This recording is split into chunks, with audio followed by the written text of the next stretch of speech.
Hello, hello, hello. Good afternoon. Good noon, everyone. Hi, good afternoon.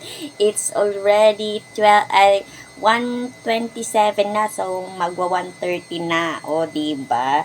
Sa katitiktok ko, nakalimutan ko na naman kumain. Pero, sa totoo lang, wala akong ganang kumain kasi nga, masakit pa rin yung bituka ko. Yung bituka ko masakit. So, nagsimula yung sakit ng tiyan ko nung Saturday ng madaling araw na naman. Saturday ng gabi, mga 11 hanggang ano na yun, hanggang Sunday, hanggang ngayon masakit pa rin. Pero pinipilit ko pa rin ang sarili ko na palakasin, syempre, kasi sino ba ang tutulong sa akin kundi sarili ko rin lang. And mag-isa lang ako dito sa bahay kasi nag-tour si madam ko sa Japan. Umalis siya nung Sunday ng umaga. Yan, at babalik siya sa 26 ng mga umaga rin siguro o gabi. Ayan. So, 4 days na wala siya dito. Wala akong kasama. Kaya kailangan kong palakasin ang sarili ko. Ganon.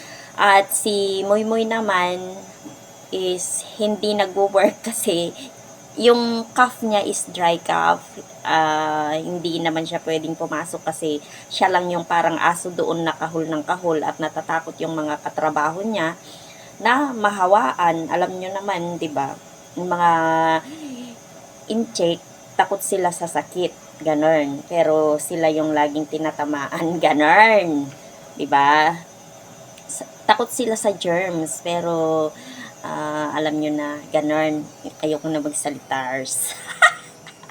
Ayan. So, nag-order si Moy Moy sa McDonald's kasi gusto niyang kumain ng maaga. At syempre, sinali na niya ako at ito ang aking food signature collection ng McDonald's. Ito, Angus Burger. At saka yung, sabi ko sa kanya, ayoko ng French fries. Kaya, ang pinalit niya is yung corn. Tapos, hot chocolate. Ito, hot chocolate. Hindi na siya masyadong mainit kasi syempre, kanina pa to. Yan, kanina pa siya. At yun nga. Masarap siya. Para siyang chocolate talaga. At yun nga, pipilitin ko pa rin na kumain kasi iinom ako ng gamot. Buti na lang, may nadala akong gamot galing, may stock pa rin ako, may natira pa rin. Hindi pala ako nagdala ng panibagong gamot kasi akala ko hindi nasusumpong. Pero siguro malapit na naman kasi ang birthday ko, kaya magkakasakit na naman ako. Buti na lang hindi ako nilagnat, hindi ako inubo.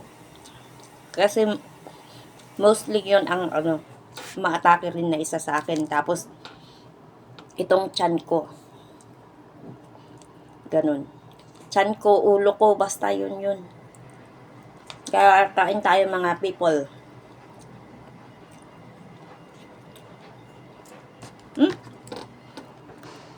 Namamatay ang aking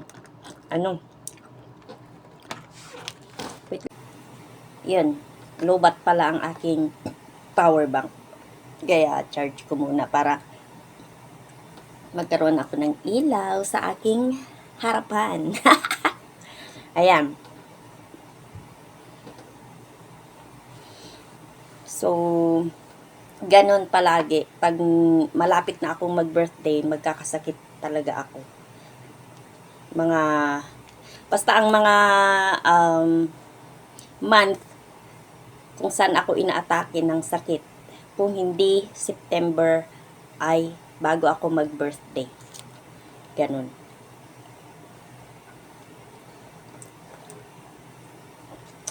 Kasi ang September sa akin is pinaka-memorable na month. Yun yung buwan na namatay ang aking first love na si Jose Anwat. Yan. Tapos, yun din yung day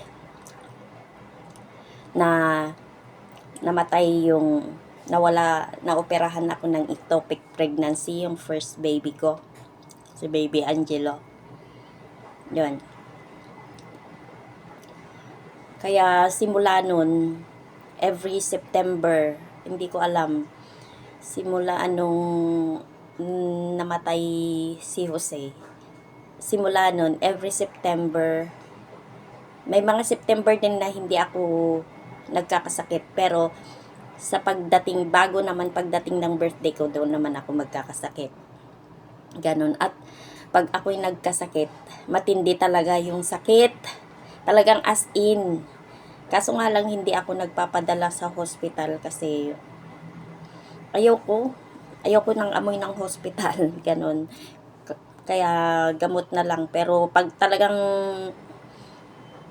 to the worst na, at worst na, may nagdadala sa akin. Kapag may kasama ako, dinadala ako sa ospital. Pero pag wala, titiisin ko na lang mag-isa. Gaya dito.